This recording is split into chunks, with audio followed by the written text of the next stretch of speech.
Hello friends, मैं अंबिका कुमारी और आप देख रहे हैं लेट्स लर्न विथ अंबिका।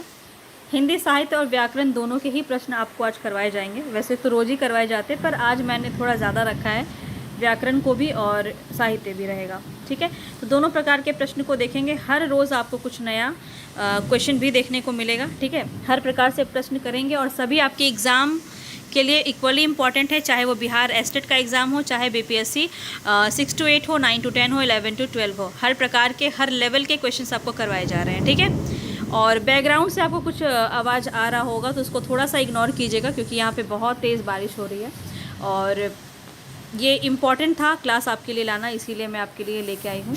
लेकिन अगर कुछ साउंड अगर आपको आ रहा हो पीछे से तो उसको थोड़ा सा इग्नोर कीजिएगा। चलिए हम स्टार्ट करेंगे। चैनल पे नए हैं तो सब्सक्राइब कर लीजिए जल्दी से और बेल आइकन दबा लीजिए, तभी मेरे वीडियोस आपको सभी समय पे मिल पाएंगे। क्योंकि आपको लगातार 10 से 15 दिन जो है हम मॉक टेस्ट यहाँ पे करने वाले हैं। काफ़ी इंपॉर्टेंट रहेगा, हर एक प्रकार के क्वेश्चन आपको कराए जा रहे हैं। हर एक टॉपिक से हम जो है व्याकरण के भी हर एक टॉपिक को लेने की कोशिश कर रहे हैं, ताकि किसी भी प्रकार से कोई प्रॉब्लम आपको ना हो। अब देखिए, यहाँ पे आपको रैपिड फायर चलेगा और जल्दी जल्दी क्वेश्चंस के आंसर आपको देने हैं और मुझे बताना है कि कितने मार्क्स आप अपने ला पा रहे हैं इस क्लास के अंदर। ठीक है, तो चलिए इसकी पीडीएफ आपको मेरे टेलीग्राम पे मिल जाएगी, जिससे आप आगे भी जो है इसकी प्रैक्टिस कर सकते हैं। चलिए स्टार्ट करते हैं, क्वेश्चंस की तरफ बढ़ते हैं। और पसंद आएगा तो प्लीज़ लाइक कर दीजिएगा और साथियों के साथ शेयर कीजिए, ज़्यादा से ज़्यादा शेयर कीजिए। बस यही 2 काम आपको करने हैं, लाइक शेयर सब्सक्राइब इसको करना है और साथ ही साथ बहुत अच्छे से आपको प्रैक्टिस करनी है। प्रैक्टिस करके मुझे बताएंगे कितने स्कोर आप कर पा रहे हैं। चलिए स्टार्ट करते हैं। यहाँ पे क्वेश्चन हमारा पहला है कि मोहन राकेश की कौन सी कृति यहाँ पे नहीं है। आषाढ़ का एक दिन, कन्यादान, लहरों का राजहंस और आधे अधूरे। तो ये 3 रचना तो इन्हीं की है, मोहन राकेश की। कन्यादान रचना इनकी नहीं है। राइट ऑप्शन यहाँ पे बी हो जाएगा। कन्यादान किसकी रचना, ये मुझे आप कमेंट बॉक्स में बताएंगे। ये जो मैं आपको जो भी बोलती हूँ क्वेश्चंस के आंसर देने के लिए, ये बहुत ज़्यादा इंपॉर्टेंट पार्ट है, क्योंकि आपको इससे जो है क्वेश्चंस के आंसर याद हो जाएंगे। और कई बार ये देखा गया है कि हूबहू क्वेश्चंस आपके एग्जाम में आ जाते हैं, तो चीज़ें आपको याद रहती हैं। इसीलिए मैं ये कहती हूँ और बहुत सारे लोग इसको फॉलो भी करते हैं और इसके रिज़ल्ट को भी आप बहुत जल्द महसूस करेंगे जब आप अपने एग्ज़ाम में बैठेंगे। चलिए हम स्टार्ट करते हैं दूसरे क्वेश्चन पे। दूसरा क्वेश्चन है यहाँ पे, कविता क्या है। निबंध जो है ये किसका है बताना है। रामचंद्र शुक्ल, हजारी प्रसाद द्विवेदी, अध्यापक पूर्ण सिंह और कुबेरनाथ राय। उम्मीद है सारे आंसर आप खुद से पहले दे रहे होंगे। ईमानदारी से आपको सारे मार्क्स बताने हैं कि कितने आपके स्कोर बन रहे हैं। ठीक है, यहाँ पे आपका राइट ऑप्शन क्या हो जाएगा, आचार्य रामचंद्र शुक्ल। ए ऑप्शन बिल्कुल सही हो जाएगा। आगे बढ़ते हैं। निम्न में से कौन व्यंग्यकार नहीं है बताएंगे। निम्न में से कौन व्यंग्यकार नहीं है। रविन्द्रनाथ त्यागी, अज्ञेय, लतीफ घोंगी, हरिशंकर परसाई। यहाँ पे पूछा जा रहा है कौन नहीं है, तो ध्यान रखेंगे अज्ञेय जो है वो व्यंग्यकार के अंदर नहीं आते हैं। बाकी ये 3 आपको नाम याद रखना है, रविन्द्रनाथ त्यागी, लतीफ घोंगी और हरिशंकर परसाई। हरिशंकर तो बहुत ही प्रसिद्ध है, इनके बारे में तो आप सभी को पता होगा, पर ये 2 नाम भी आपको एक्स्ट्रा में याद रखना है। चलिए आगे बढ़ते हैं। रामविलास शर्मा की आत्मकथा अपनी धरती अपने लोग कितने खंडों में विभक्त है बताएंगे। 2, 3, 1 या 4। यहाँ पे राइट ऑप्शन आपका क्या हो जाएगा, ध्यान रखेंगे। यहाँ पे आपका राइट ऑप्शन है 3 खंडों में विभक्त है। रामविलास शर्मा की आत्मकथा अपनी धरती अपने लोग। इंपॉर्टेंट है, पूछा जा सकता है। चलिए आगे बढ़ते हैं। सारे ही क्वेश्चन आपके प्रीवियस में पूछे गए और किसी न किसी एग्जाम में पूछे गए हैं। और यहाँ पे देखिए बताना आपको, कहानी संग्रह दूसरा ताजमहल की लेखिका कौन है।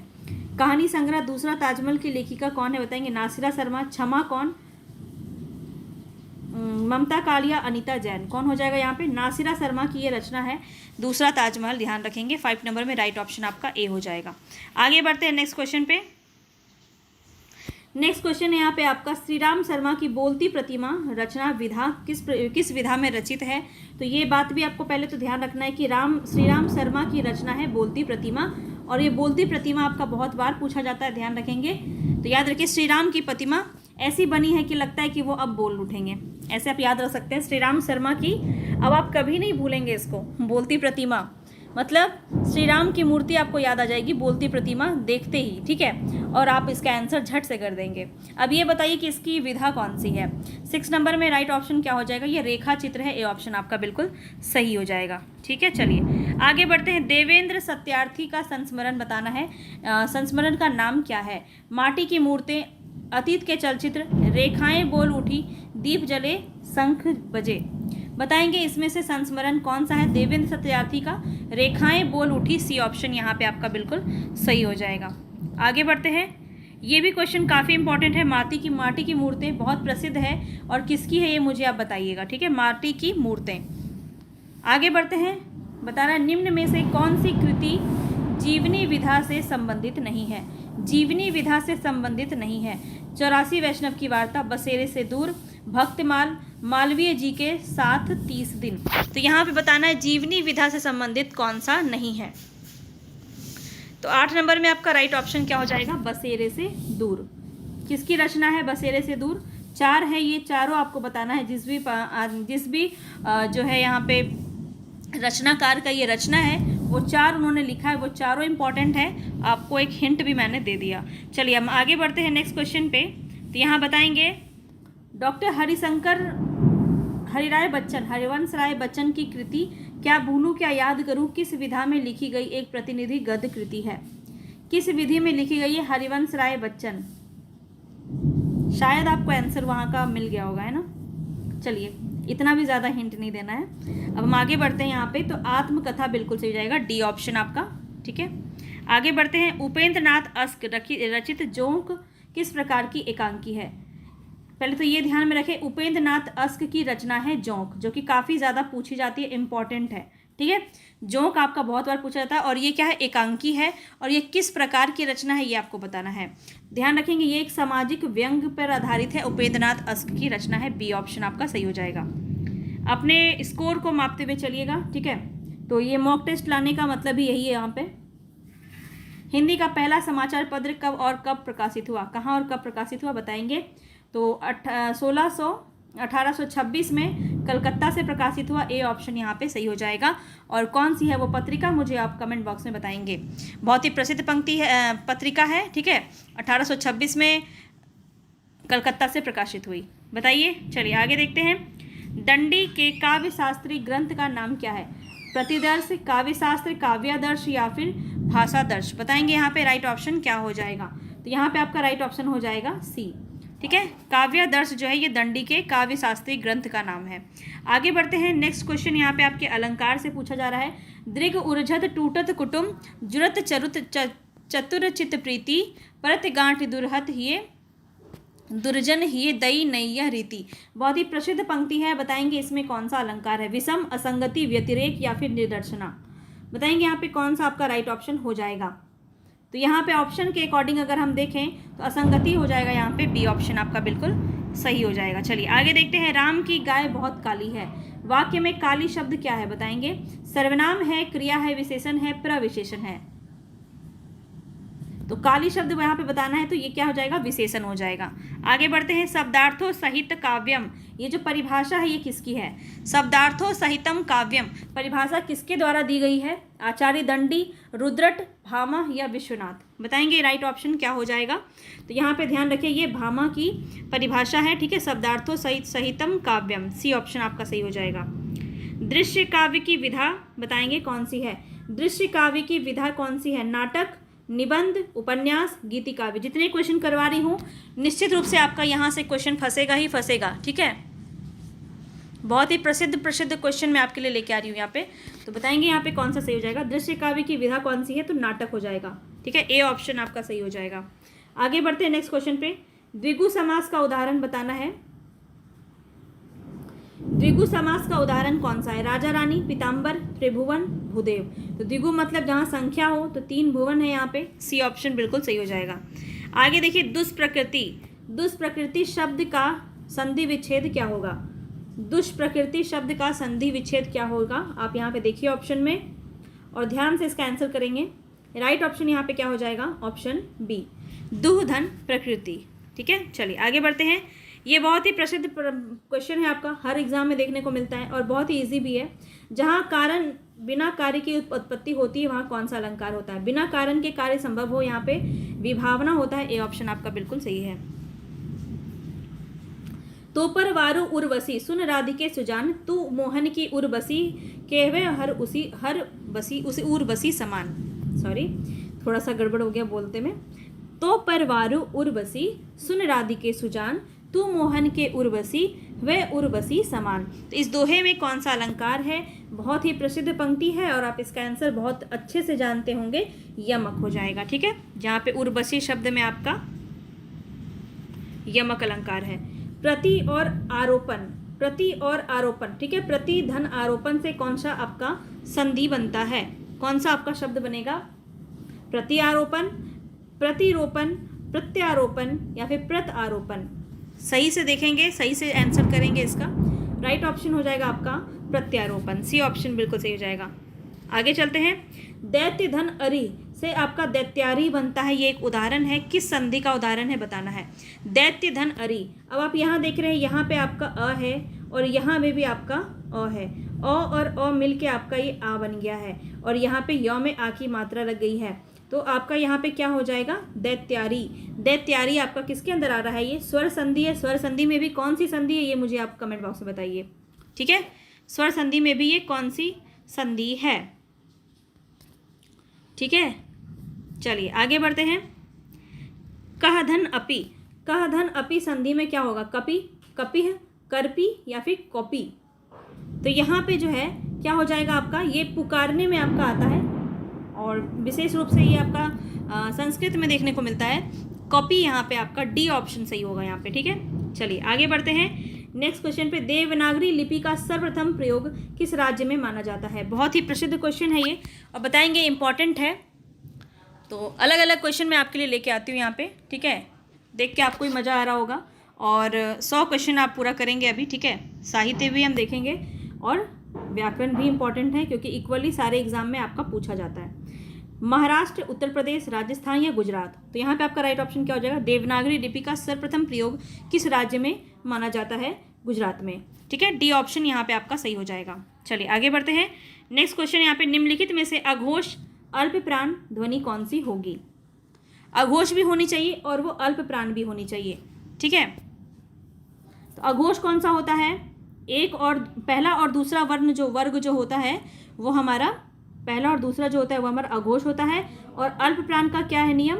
1, 3 और 5 ये जो होते हैं ये आपके क्या होते हैं? अल्प प्राण होते हैं। अब इसमें से कोई कॉमन निकालो। ये पहला और पहला कॉमन है। पहला देखिए यहाँ पे सिर्फ यहीं पे देखने को मिल रहा है क और त, ये दोनों ही आपके पहले वर्ण में आता है। त वर्ग का त और क वर्ग का क, तो डी ऑप्शन आपका सही हो जाएगा। इस प्रकार से क्वेश्चन पूछा जा सकता है कि सघोष अल्प प्राण बताओ। अब इसमें से आपको मैच करना पड़ेगा। ठीक है, अघोष अल्प प्राण बताओ, महाप्राण और घोष बताओ। तो उसमें आपको हो सकता है कि दूसरा ऑप्शन आपका अघोष तो होगा लेकिन अल्प प्राण नहीं होगा, तो इसलिए आपको ये चीज़ ध्यान में रखना है। ठीक है, तो इसी तरह से आप इसको कॉमन निकाल लिया कीजिए, झट से आपका आंसर आ जाएगा। किस विद्वान ने देवनागरी लिपि के स्थान पर रोमन लिपि स्वीकार करने का सुझाव दिया था? बहुत ही इंपॉर्टेंट क्वेश्चन है, ये काफ़ी बार पूछा जाता है कि देवनागरी लिपि के स्थान पर रोमन लिपि को स्वीकार करने का सुझाव किसने दिया था? तो सुनीति कुमार चटर्जी। यहाँ पे ए ऑप्शन आपका बिल्कुल सही हो जाएगा। आगे बढ़ते हैं। कैची जो है ये किस शब्द का, किस भाषा का शब्द है बताएंगे? हिंदी, अंग्रेजी, पुर्तगाली या तुर्की? तो यहाँ पे जो है आपका राइट ऑप्शन क्या हो जाएगा? ऑप्शन डी तुर्की। काफ़ी प्रसिद्ध क्वेश्चन है, ऐसे क्वेश्चन तो आपको आराम से आते होंगे। चलिए आगे बढ़ते हैं नेक्स्ट क्वेश्चन पे। भाषा के संबंध में असत्य कथन बताना है आपको। भाषा सामाजिक संपत्ति है, भाषा परिवर्तनशील है, भाषा अनुकरण सादृश्य है, भाषा पैतृक संपत्ति है? तो यहाँ पे कौन सा जो है ये सही हो जाएगा? 28 नंबर में आपका राइट ऑप्शन क्या हो जाएगा? तो यहाँ पे आपका जो गलत है वो बताना है, असत्य कथन बताना है। तो भाषा पैतृक संपत्ति नहीं है। बाकी जो 3 है ये तीनों आपके जो है पॉजिटिव आंसर हैं। भाषा सामाजिक संपत्ति है, बिल्कुल समाज से ही हम सीखते हैं और समाज की ही ये संपत्ति है। भाषा परिवर्तनशील भी होती है, अनुकरण भी होती है इसकी। ठीक है, तो डी ऑप्शन यहाँ पे गलत है, तो यही सही हो जाएगा। नेक्स्ट क्वेश्चन पे चलते हैं। उत्तर प्रदेश सरकार द्वारा गठित लिपि सुधार परिषद की 28-29 नवंबर 1953 में हुई बैठक की अध्यक्षता किसने की? बहुत इंपॉर्टेंट क्वेश्चन है ये, बताएंगे।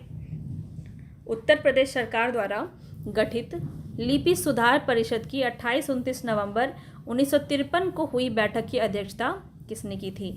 तत्कालीन उपराष्ट्रपति जाकिर हुसैन, सर्वपल्ली राधाकृष्णन, वीवी गिरी या फिर श्री वेडी जयंती ने? बताएंगे कौन सा सही है? तो यहाँ पे आपका बी ऑप्शन आपका सही हो जाएगा, सर्वपल्ली राधाकृष्णन द्वारा। ठीक है, चलिए आगे बढ़ते हैं।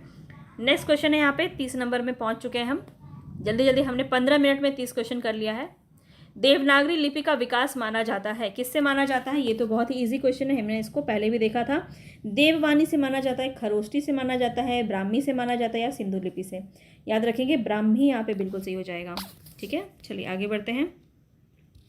अब ये क्वेश्चन थोड़ा सा आपका बड़ा है, सुमेलित करना है आपको। संकल्प, सूरज, काका, मोटर, ये चारों शब्द दिए हैं और ये शब्द किससे संबंधित हैं? संकल्प आपका किससे संबंधित है? संकल्प क्या तद्भव है, देसी है, तत्सम है या विदेशी कूट है? बताना है यहाँ पे। तो कौन सा आपका सही हो जाएगा? तो संकल्प क्या है आपका?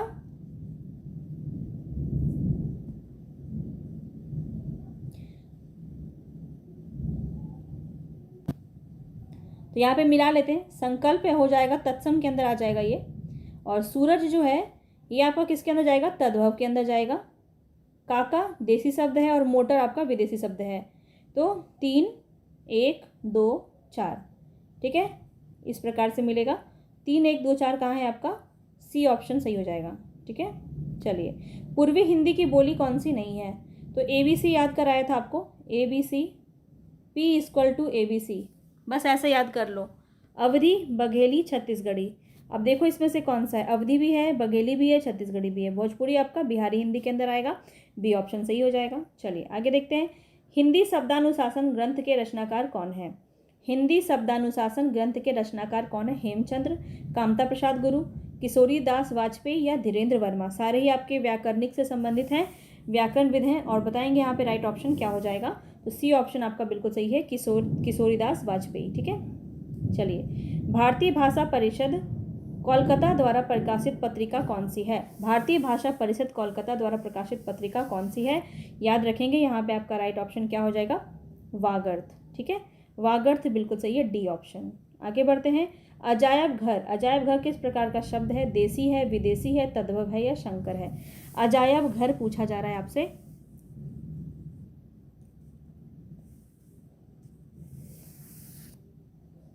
तो अजायब घर क्या है आपका?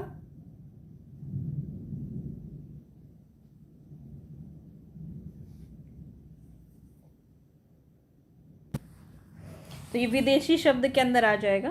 ठीक है, विदेशी शब्द के अंदर जाएगा, इंडिया का शब्द नहीं है ये, भारत का शब्द नहीं है अजायब घर। ठीक है, बी ऑप्शन आपका सही है, विदेशी शब्द है। आगे देखते हैं। कंठ ध्वनि कौन सी है? कंठ से उत्पन्न ध्वनि कौन सी है? क, ख, य, र, च, छ, ट और न। तो क, ख आपका जो है ये कंठ ध्वनि के अंदर आता है। चलिए आगे देखते हैं। पंकज शब्द में शब्द निम्न में से किससे संबंधित है? रूढ़ शब्द, यौगिक शब्द, योगरूढ़ शब्द, इनमें से कोई नहीं। तो ये पंकज जो है ये आपका क्या हो जाएगा? ये किसी और के बारे में बता रहा है, 37 नंबर में आपको बताना है। तो ये क्या है? यौगिक है, यौगिक तो है ये, पंकज। ठीक है, पंकज को कैसे तोड़ेंगे बताइए? पंकज को कैसे तोड़ेंगे? ज से जन्म लेने वाला, कहाँ पे जन्म लेता है? ये आपका कमल के बारे में बताता है पंकज, और इस प्रकार से योगरूढ़ होता है। इसका कैसे तोड़ेंगे ये मुझे आप बताइए। चलिए, संघ की राजभाषा हिंदी और लिपि देवनागरी होगी, यह संविधान के किस अनुच्छेद में वर्णित है? संघ की राजभाषा हिंदी और लिपि देवनागरी होगी, यह जो है बहुत प्रसिद्ध पंक्ति है, बहुत प्रसिद्ध ये जो क्वेश्चन है ये काफ़ी पूछा जाता है। अनुच्छेद आर्टिकल 343, ठीक है, 343 में ये बताया गया है आपका। चलिए आगे बढ़ते हैं। यदि ये इस प्रकार के क्वेश्चन आपके पूछे गए हैं, बीपीएससी टीआरई 3 में भी हमने देखा है इसको, तो थोड़ा ये नियम वगैरह देख के जाइएगा आप संधि का। ठीक है, तो यहाँ पे ए, ओ तथा औ के बाद कोई भिन्न स्वर आता है तो उसके स्थान पर क्रमशः आए, अब, आव हो जाता है, तो वो कौन सी संधि है? बहुत अच्छे से मैंने आपको ये पढ़ाया है। ठीक है, आए, अब, आव किसके अंदर आता है? अयादि के अंदर आता है। तो डी ऑप्शन आपका सही हो जाएगा। ठीक है, दीर्घ में क्या है और वृद्धि में क्या है? दीर्घ में आपका बड़ा अक्षर आता है, ये आ आता है, बड़ी ई की मात्रा आती है और बड़ी ऊ की मात्रा आती है, ये दीर्घ में आता है। ठीक है, गुण में आपका क्या आता है? ए की मात्रा, ओ की मात्रा और अर की मात्रा। ठीक है, जैसे महर्षि हो गया, उसमें जो री की मात्रा लगती ना वो। और वृद्धि में आपके 2 मात्रा होते हैं, बस ये ध्यान रख लो, ये 2 मात्रा। और अयादि तो आए वाला बताया ही आपको। तो ये इस तरह से नियम आपको याद रखने पड़ेंगे। चलिए, निम्नलिखित में से कौन सा शब्द तत्सम रूप है? अंधकार, अंधियारा, अंधेरा, रात। बताएंगे तत्सम रूप कौन सा है? तो यहाँ पे ए ऑप्शन आपका सही हो जाएगा। आगे बढ़ते हैं। निम्नलिखित में से कौन सा शब्द स्त्रीलिंग नहीं है? स्त्रीलिंग नहीं है बता चाह रहा है पानी, मानी, नानी, सॉरी कहानी, रानी। तो यहाँ पे कौन सा सही हो जाएगा? पानी। मानी क्या होता है? मानी नहीं होगा, यहाँ नानी लगा लो आप। ठीक है, ठीक है। पानी, नानी, कहानी या रानी, सब में ई क्रांत से ये शब्द बने हुए हैं, लेकिन आपका ध्यान रखेंगे पानी में आपका स्त्रीलिंग नहीं होता है। ठीक है, पानी शब्द आपका स्त्रीलिंग नहीं होता है। चलिए आगे बढ़ते हैं। सही युग्म आपको बताना है। काले टोपी, सुनहरी पत्ता, दुबला पतला लड़का, उड़ता हुआ चिड़िया। तो युग्म आपको सही बताना है। तो काला टोपी होना चाहिए था। सुनहरा पत्ता, सुनहरी पत्ता सुन के ही गलत लग रहा होगा, ये भी नहीं होगा। उड़ता हुआ चिड़िया नहीं, उड़ती हुई चिड़िया होना चाहिए था, ये भी नहीं होगा। तो यहाँ पे कौन सा सही है? दुबला पतला लड़का। सी ऑप्शन आपका सही हो जाएगा। चलिए आगे बढ़ते हैं। पुल्लिंग शब्द बताएंगे। पुल्लिंग शब्द बताएंगे यहाँ पे कौन सा है? मज़ा, सज़ा, कज़ा, रज़ा। बताएंगे पुल्लिंग कौन सा है? तो मज़ा आ रहा है, मज़ा आती नहीं है, मज़ा आता है। तो यहाँ पे ए ऑप्शन आपका बिल्कुल सही है, ये पुल्लिंग हो जाएगा। आगे बढ़ते हैं। नेक्स्ट क्वेश्चन है कि क्रिया विश्लेषण युक्त वाक्य कौन सा यहाँ पे होगा? मैं कल नहीं जाऊँगा, ये फल सुंदर है, लड़का रोते रोते घर पहुँचा, आज शाम को मत आना। तो यहाँ बताना आपको क्रिया विश्लेषण युक्त वाक्य कौन सा होगा। तो रोते रोते क्या घर पहुंचा, सी ऑप्शन आपका सही हो जाएगा। आगे बढ़ते, भला मैं क्या कर सकता हूँ। वाक्य में भला शब्द क्या है? संज्ञा है, सर्वनाम है, विशेषण है, अव्यय है। बताएंगे। उम्मीद है आप सारा आंसर दे पा रहे होंगे। ठीक है, बहुत ज़्यादा फास्ट तो नहीं हो ना मैं? ये सारे फीडबैक मुझे दे दिया कीजिए, मुझे पता चलेगा ऐसे में। चलिए यहाँ पे राइट ऑप्शन क्या होता है? अव्यय। डी ऑप्शन आपका सही है। ठीक है, अव्यय। आगे बढ़ते हैं। नीचे दिए गए विकल्प में आपको तत्सम शब्द का चयन करना है। पड़ोसी, गोधूम, बहू, शहीद। बताएंगे तत्सम शब्द यहाँ पे कौन सा होगा। तो तत्सम यहाँ पे देखें आप तो गोधूम आपका सही है, बी ऑप्शन। आगे बढ़ते हैं। नीचे दिए गए विकल्पों में से तद्भव शब्द का चयन कीजिए। बैंक, मुंह, मर्म, प्रलाप। तद्भव बताना है आपको कौन सा। मुंह जो है ये आपका तद्भव हो जाएगा। ठीक है, आगे बढ़ते हैं। दुख सुख के बीच में लगाने वाला जो चिन्ह है, ये चिन्ह कैसा क्या कहलाता है? निदेशक चिन्ह कहलाता है, योजक चिन्ह कहलाता है, विवरण चिन्ह कहलाता है या अपूर्ण विराम। बताएंगे, बहुत इंपॉर्टेंट है आपका, यहाँ चिन्ह से भी आपका क्वेश्चन बनता है, विराम चिन्ह से। ये कौन सा चिन्ह है बताएंगे? राइट ऑप्शन हो जाएगा आपका योजक चिन्ह है। ठीक है, बी ऑप्शन। आगे चलिए, निम्न क्वेश्चन पे आते हैं। किस किस शब्द में उपसर्ग नहीं है? बस 50 तक ही क्वेश्चन है, इसके बाद हम साहित्य लेके चलेंगे। निम्नलिखित शब्दों में से किस किस शब्द में उपसर्ग नहीं है? मिलान, सुपुत्र, अधर्म, सुकर्म। तो मिलान में आपका उपसर्ग नहीं है, बाकी सब में आपका उपसर्ग है। ठीक है, चलिए। कामदेव का पर्यायवाची शब्द बहुत पूछा जाता है, कामदेव का पर्यायवाची। तो बताएंगे यहाँ पे कौन सा सही हो जाएगा। सरोज, उरोज, मनोज, पाथोज। तो बताएंगे यहाँ पे राइट ऑप्शन क्या हो जाएगा। सी ऑप्शन आपका बिल्कुल सही हो जाएगा, मनोज। आगे बढ़ते हैं। निम्नलिखित में से यौगिक शब्द छांटिए। दशानन, परोपकार, चतुर्मुख, गोपाल। कौन सा जो है यहाँ पे यौगिक होगा? बताएंगे यौगिक यहाँ पे कौन सा होगा। तो देखिए, दशानन, चतुर्भुज और गोपाल ये तीनों किसी और के लिए रूढ़ हो गए हैं, तो ये योग रूढ़ शब्द हैं। परोपकार आपका जो है ये आपका यौगिक शब्द हो जाएगा। ठीक है,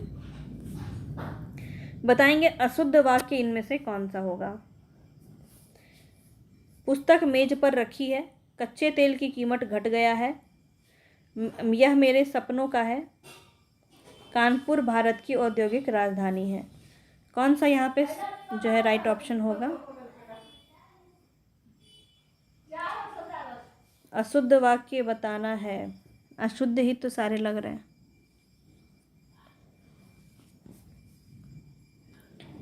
यहाँ पे आपका राइट ऑप्शन बी हो जाएगा। ठीक है, चलिए आगे बढ़ते हैं। निम्नलिखित में से कौन सा शब्द कमल का पर्यायवाची नहीं है? कमल का पर्यायवाची कौन सा नहीं है ये बताना है। और यहाँ पे आपका राइट ऑप्शन क्या हो जाएगा? अमीय। डी ऑप्शन आपका सही हो जाएगा। अमीय आपका किसका पर्यायवाची है? कमेंट बॉक्स में बताइए। आंसू शब्द क्या है? तत्सम है, तद्भव है, देशज है, इनमें से कोई नहीं। तो यहाँ पे आपका राइट ऑप्शन है तद्भव। डी ऑप्शन आपका सही हो जाएगा। आंसू क्या है आपका? तद्भव शब्द है। अश्रु जो है इसका तत्सम हो जाएगा, है ना। अब देखिए शुद्ध वर्तनी बताना है। कुमुदनी, कुमुदुनी, कुमुदिनी या फिर कुमदुनी। तो ये बताएंगे कौन सा सही है। ध्यान रखेंगे वर्तनी से भी प्रश्न आपका बनता है, और कुमुदनी आपका सी ऑप्शन सही हो जाएगा। गंगा का एक नाम बताना है, कौन सा होगा? हंस सुता, सुरसर, विष्णुपदी, धेनुमती। राइट ऑप्शन क्या हो जाएगा बताएंगे। तो यहाँ पे ध्यान रखिए विष्णुपदी जो है ये गंगा का एक नाम है। सी ऑप्शन आपका सही हो जाएगा। निशित का उपयुक्त अर्थ बताना है। निशित का उपयुक्त अर्थ क्या है? अर्धरात्रि का समय, संध्या का समय, प्रातः का समय, इनमें से सभी। तो निशित जो है ये अर्धरात्रि का समय माना जाता है। ए ऑप्शन आपका बिल्कुल सही हो जाएगा। ठीक है, आगे बढ़ते हैं नेक्स्ट क्वेश्चन पे। जिसमें जानने की इच्छा हो उसके लिए एक शब्द क्या होगा? तो बहुत इजी है, जिज्ञासु। स्फूर्ति शब्द का तद्भव बताना है। स्फूर्ति में तद्भव बताएंगे सुग्गा, सौत, फुर्ती या इनमें से कोई नहीं। तो यहाँ पे आपका राइट ऑप्शन हो जाएगा फुर्ती। सी ऑप्शन बिल्कुल सही हो जाएगा। आगे चलते हैं। निम्नलिखित में से किस शब्द में उपसर्ग होगा? दशक, पराजय, लालिमा, कारीगर। तो यहाँ पे बताएंगे उपसर्ग किस में होगा। तो यहाँ पे आपका राइट ऑप्शन क्या हो जाएगा? बी ऑप्शन सही हो जाएगा, पराजय। आचार का विलोम शब्द क्या होगा? अनाचार, अनाचार, अत्याचार या विचार। यहाँ पे आपका राइट ऑप्शन हो जाएगा ऑप्शन ए। आगे चलते हैं 62 नंबर पे। भय गति सांप छछुंदर केरी। तो ये लोकोक्ति जो है इसका अर्थ बताना है। सांप और छछुंदर जैसा होना, सांप का छछुंदर जैसा होना, दुविधा में पड़ जाना, छछुंदर का सांप हो जाना। तो यहाँ पे आपका राइट ऑप्शन क्या हो जाएगा? दुविधा में पड़ जाना। सी ऑप्शन बिल्कुल सही हो जाएगा। आगे चलते हैं। नेक्स्ट क्वेश्चन है 9 दिन चले 2.5 कोस। 9 दिन चले 2.5 कोस, इसका तात्पर्य क्या है?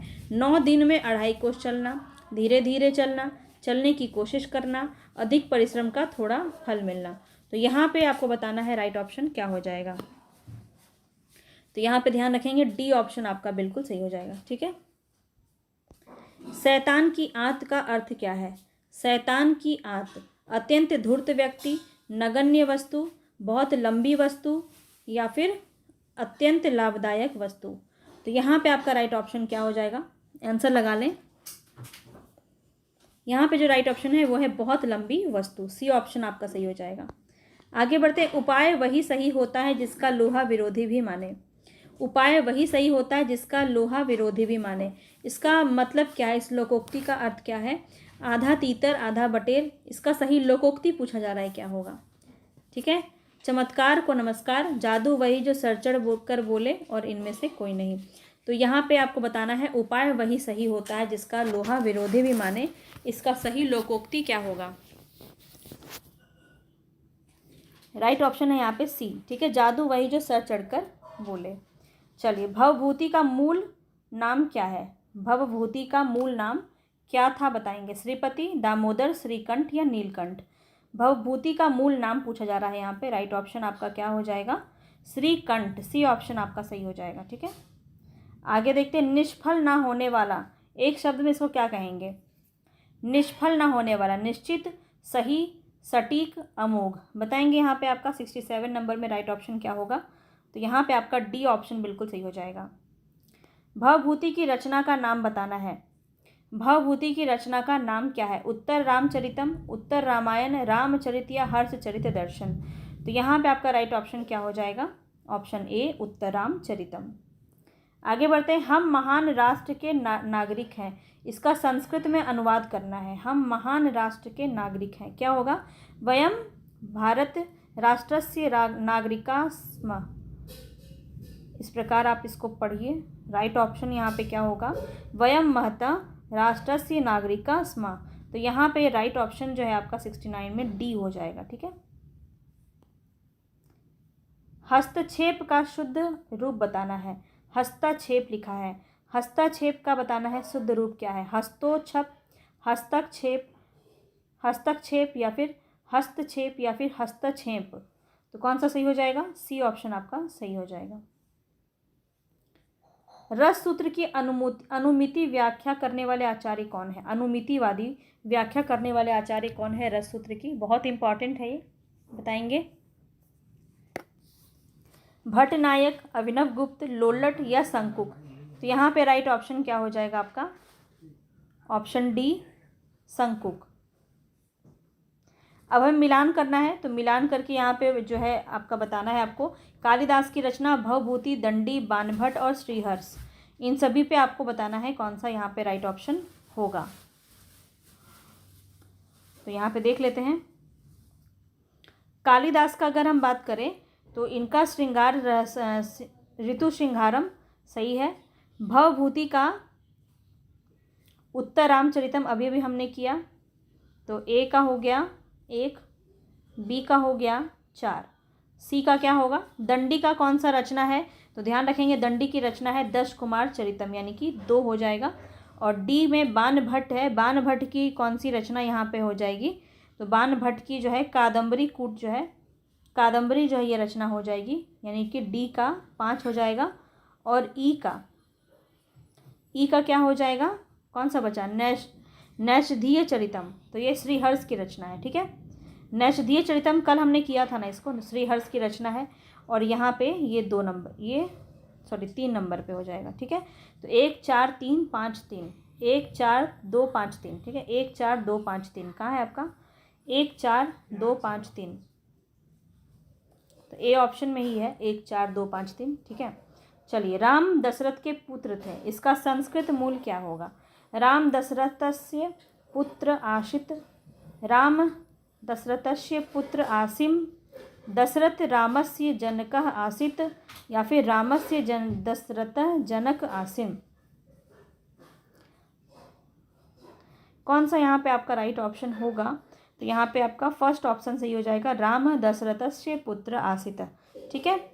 चलिए नेक्स्ट क्वेश्चन पे चलते हैं। ज्ञानेभ्यः सार्थम कदापि न दुह्यते, इसका अनुवाद क्या है, ज्ञानेभ्यः सार्थकम कदापि न दुह्यते, ज्ञानी के साथ बैर अच्छा नहीं होता, ज्ञानियों के साथ बैर नहीं करना चाहिए, ज्ञानी के साथ कभी भी बैर नहीं करना चाहिए, ज्ञानी जनों के साथ बैर अनुचित है। तो यहाँ पे कौन सा सही हो जाएगा, 74 नंबर में बताएंगे राइट ऑप्शन क्या हो जाएगा, तो सी ऑप्शन आपका सही हो जाएगा, ज्ञानी के साथ कभी भी, कदापि लिखा है ना, कदापि यानी कि कभी भी बैर नहीं करना चाहिए, तो सी ऑप्शन आपका सही हो जाएगा। चलिए, पत्ते, पेड़ से पत्ते गिरते हैं, इसमें कारक क्या है, तो जहाँ भी अलग होने का भाव होता है वहाँ पे क्या हो जाता है आपका अपादान, तो बी ऑप्शन आपका सही हो जाएगा।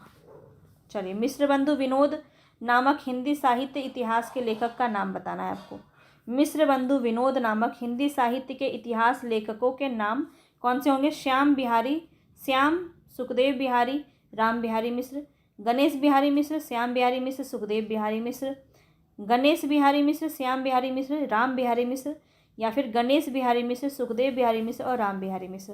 तो यहाँ पे आपका राइट ऑप्शन क्या हो जाएगा, गणेश बिहारी मिश्र, श्याम बिहारी मिश्र और सुखदेव बिहारी मिश्र, ठीक है। गणेश श्याम सुखदेव ऐसे याद रख लीजिए, गणेश श्याम सुखदेव, बहुत कंफ्यूजिंग होता है ये और बहुत पूछा भी जाता है। चलिए आगे बढ़ते हैं नेक्स्ट क्वेश्चन पे। आचार्य रामचंद्र शुक्ल ने हिंदी साहित्य का इतिहास के आधुनिक गद्य साहित्य परंपरा का प्रवर्तन के अंतर्गत प्रथम उत्थान की कालावधि निर्धारित की है। तो यहाँ पे आपको बताना है सीधा सीधा इसका जो है कि आचार्य रामचंद्र शुक्ल ने हिंदी साहित्य के अपने इतिहास में आधुनिक गद्य साहित्य परंपरा का प्रवर्तन कब से कब माना है। 77 नंबर क्वेश्चन का राइट ऑप्शन क्या हो जाएगा, 1925 से 1950 विक्रमी संवत तक, ठीक है। तो यहाँ पे बी ऑप्शन आपका सही हो जाएगा। चलिए आगे बढ़ते हैं। हिंदी का प्रथम कवि कौन है, हिंदी का प्रथम कवि बताना है तो कौन होगा, सरहपा, सबरपा, देवसेन, कबीर। तो ये जो है सरहपा है। सरहपा को किसने प्रथम कवि माना है, बहुत इंपॉर्टेंट क्वेश्चन है ये, मुझे आप कमेंट बॉक्स में बताएंगे, ठीक है। सरहपा को किसने माना है। सही आरोही क्रम चुनिए, आरोही क्रम में बताना है यहाँ पे, ये तो बहुत ईजी है। प्रयोगवाद, छायावाद, नई कविता, प्रगतिवाद, प्रगतिवाद, छायावाद, प्रयोगवाद, नई कविता, छायावाद, प्रगतिवाद, प्रयोगवाद, नई कविता, या फिर नई कविता, छायावाद, प्रयोगवाद, प्रगतिवाद। नई कविता हमेशा लास्ट में आएगा, तो इन दोनों में कन्फ्यूज़न हो सकता है, पर कन्फ्यूज़न होना ही क्यों है, ये आपका सी ऑप्शन सही हो जाएगा। पहले छायावाद आता है 1918 में, ठीक है। तो ये मुझे आप डेट के साथ जो है कमेंट बॉक्स में बता सकते हैं। छायावाद, प्रगतिवाद, प्रयोगवाद और नई कविता की जो डेट है ये मुझे आप कमेंट बॉक्स में बताएंगे। चलिए आगे बढ़ते हैं।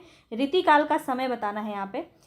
1050 से 1375 विक्रमी संवत, 1700 से 1900 विक्रमी संवत, 1375 से 1700 विक्रमी संवत, या इनमें से कोई नहीं। तो यहाँ पे आपको याद रखना है 1700 से 1900 विक्रमी संवत तक रीतिकाल का समय आचार्य रामचंद्र शुक्ल के अनुसार ये आपका माना गया है। आगे देखते हैं। हिंदी के प्रारंभिक काल को वीर गाथा काल नाम किसने दिया? बहुत इजी क्वेश्चन, हर बार आपका ये एक तो मिल ही जाता है। तो रामचंद्र शुक्ल, यहाँ पे ए ऑप्शन बिल्कुल सही हो जाएगा। आगे देखते हैं। पृथ्वीराज रासो महाकाव्य के रचयिता कौन है? हेमचंद्र, चंद्रवरदाई, परमाल या अमीर खुसरो? ध्यान रखेंगे यहाँ पे आपका राइट ऑप्शन हो जाएगा चंद्रवरदाई, ठीक है। बी ऑप्शन आपका सही हो जाएगा। विद्यापति के कुल कितने ग्रंथों की रचना की गई है? बताएंगे विद्यापति ने कुल कितने ग्रंथों की रचना की है? 10, 12, 16 या 14? बहुत इंपॉर्टेंट ये क्वेश्चन आपका, बताएंगे राइट ऑप्शन क्या हो जाएगा। यहाँ पे 16 आपका बिल्कुल सही हो जाएगा। चलिए आगे देखते हैं। काव्य या श्रृंगार काव्य कौन सा जो रचना है वो श्रृंगार काव्य के अंदर आता है? बीसलदेव रासो, परमाल रासो, पृथ्वीराज रासो या फिर जय मयंक जस चंद्रिका?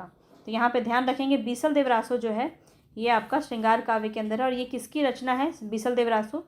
ये मुझे आप कमेंट बॉक्स में बताएंगे, ठीक है।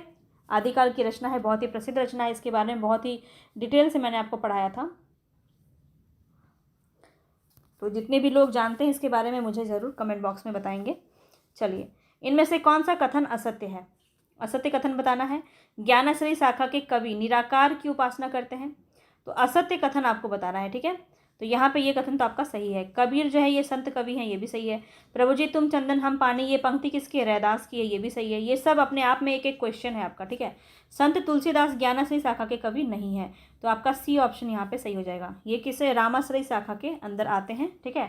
तुलसीदास राम काव्य परंपरा के अंदर आते हैं। अब देखिए यहाँ पे आपको फिर से सुमेलित करना है। सूरदास, जगन्नाथ दास, कबीर और सुमित्रानंदन पंत, कौन सा यहाँ पे आपका सही हो जाएगा? तो देख लेते हैं। सूरदास का कौन सा है? यहाँ पे रचना में मिलान करना है आपको। तो यहाँ पे सुरसागर हो जाएगा, यानी कि क का कौन सा हो जाएगा? थर्ड। खो का कौन सा होगा? जगन्नाथ दास का कौन सा रचना है? ध्यान रखेंगे उद्धव शतक, यानी कि 4। कबीर का कौन सा है? बीजक। कबीर का कौन सा है? बीजक, यानी कि पहला। और घ नंबर में कौन सा आ जाएगा आपका? सुमित्रानंदन पंत है, लोकायतन, ठीक है। तो यानी कि 2, यानी कि 3, 4, 1, 2, ये आपका पहला ही ऑप्शन सही हो जाएगा। चलिए आगे बढ़ते हैं। विनय पत्रिका नामक ग्रंथ की रचना किसने की है? विनय पत्रिका नामक ग्रंथ की रचना किसने की है? ध्यान रखेंगे गोस्वामी तुलसीदास ने, ठीक है। विनय पत्रिका किनकी रचना है? तुलसीदास की रचना है। और ये किस भाषा में रचित है? ये किस भाषा में रचित है ये मुझे आप कमेंट बॉक्स में बताएंगे। विनय पत्रिका भाषा जो है ये किस भाषा में रचित है? ये भी आपका काफ़ी बार पूछा जाता है। नीमा किस कवि की माता का नाम है? नीमा, बहुत अच्छा क्वेश्चन है ये। रहीमदास, सूरदास, कबीरदास, मलुकदास? बताएंगे नीमा जो है ये किस कवि की माता का नाम है? ईमानदारी से अपना आंसर देंगे और स्कोर भी बताएंगे, ठीक है। तो यहाँ पे जो है कबीरदास की माँ का नाम क्या है? नीमा। चलिए, रामचरितमानस में कुल कितने कांड हैं? 10, 7, 12, 15? इजी क्वेश्चन, 7 कांड हैं। सातों कांड मुझे क्रम से कौन बताएगा? सातों कांड क्रम से याद होना चाहिए, और ये सातों कांड मुझे क्रम से बताएंगे कमेंट बॉक्स में, ठीक है। चलिए, भक्ति काल के किस कवि को जड़िया विशेषण से विभूषित किया गया? जड़िया कवि किसे कहा गया है भक्ति काल में? तो नंददास को जड़िया कवि कहा गया है। ए ऑप्शन यहाँ पे आपका सही हो जाएगा। आगे देखते हैं। अष्टछाप के प्रमुख कवि नंददास किसके शिष्य हैं? तो चारों आपको जो है वल्लभाचार्य के चारों शिष्य और विट्ठलनाथ के चारों शिष्य को अच्छे से याद कर लेना चाहिए, क्योंकि यहाँ से भी प्रश्न आपका एक ना एक पूछेगा। तो अष्टछाप के प्रमुख कवि जो हैं नंददास किसके शिष्य हैं? वल्लभाचार्य के हैं, रामानंद के हैं, विट्ठलनाथ के हैं या विनोबाचार्य के हैं? तो याद रखेंगे ये किसके हैं? विट्ठलनाथ। अखरावट काव्य कृति के रचनाकार कौन है? अखरावट किसकी रचना है? अखरावट, कहरनामा, पद्मावती, पद्मावत, ये सब आपका मलिक मोहम्मद जैसी की रचना है। आगे बढ़ते हैं। वैराग्य संदीपनी किस कवि की रचना है? वैराग्य संदीपनी तुलसीदास, सूरदास, कबीरदास, नंददास। तो यहाँ पे आपका राइट ऑप्शन हो जाएगा तुलसीदास। आगे चलते हैं। इनमें से कौन सा ग्रंथ केशव का नहीं है? रामचंद्रिका इन्हीं की रचना है, कवि प्रिया इन्हीं की रचना है, विज्ञान गीता भी इन्हीं की रचना है, भाषा भूषण इनकी रचना नहीं है। तो डी ऑप्शन यहाँ पे सही हो जाएगा। ठीक है, चलिए आगे देखते हैं। देव किस जिले के रहने वाले हैं? कि देव कवि जो है ये किस जिले के हैं? ये क्वेश्चन भी बहुत पूछा जाता है। तो ये इटावा से रहने वाले। डी ऑप्शन यहाँ पे बिल्कुल सही हो जाएगा। घनानंद की कृतियाँ किस भाषा में है? घनानंद की कृतियाँ किस भाषा में? अवधी, खड़ी बोली, ब्रज या मैथिली? तो वैसे तो रीतिकाल में कौन सी भाषा प्रचलित है? ऐसे भी आप इसका आंसर लगा सकते हैं। तो राइट ऑप्शन यहाँ पे हो जाएगा ब्रज। नेक्स्ट क्वेश्चन है। बिहारी सतसई के दोहे कितने दोहे इन्होंने लिखे हैं? 500, 718, 719, 717। तो याद रखेंगे सी ऑप्शन यहाँ सही है, 719। कहीं पे आपको 713 भी देखने को मिलता है। तो दोनों ही आप सही है, ऑप्शन की दृष्टि से आप देखेंगे और आंसर टिक करेंगे। सुख सागर की रचना किसने की? सुख सागर की रचना किसने की? सदल मिश्र, लल्लू लाल, इंसाअल्लाह खां या फिर सदा सुखलाल? सुख सागर की रचना किसने की? तो यहाँ पे याद रखेंगे जो हमेशा खुश रहेगा है ना, सुख सागर की रचना किसने की? सदा सुखलाल। जो सदा सुख रहते हैं, सुखी रहते हैं, उन्होंने रचना की है, सदा सुखलाल ने सुख सागर की। चलिए, रत्नाकर शब्द किस कवि के साथ जुड़ा हुआ है? रत्नाकर किसको कहते हैं? हरिश्चंद्र, जगन्नाथ, बद्रीनारायण या भिखारी दास? तो आपको बहुत अच्छे से पता होगा, जगन्नाथ दास रत्नाकर इन्हीं के साथ जुड़ा हुआ है। और आज का अंतिम क्वेश्चन है ये। शिव शंभू के चिट्ठे ये किसकी रचना है? बाल मुकुंद गुप्त, बाल कृष्ण गुप्त, प्रताप नारायण मिश्र और भारतेंदु हरिश्चंद्र? तो ये बहुत ही इंपॉर्टेंट क्वेश्चन। और यहाँ पे बाल कृष्ण और बाल मुकुंद में आपको कन्फ्यूजन हो सकता है। कंफ्यूज नहीं होना है। बाल मुकुंद गुप्त जो है इनकी रचना है शिव शंभू के चिट्ठे। ठीक है, पूरा हमने हिंदी साहित्य और व्याकरण दोनों को अच्छे से देखा है। और पसंद आया हो तो प्लीज़ लाइक शेयर सब्सक्राइब कर दीजिएगा। मिलेंगे नेक्स्ट वीडियो में। और इसकी PDF चाहिए तो आप टेलीग्राम पे जुड़ सकते हैं। धन्यवाद।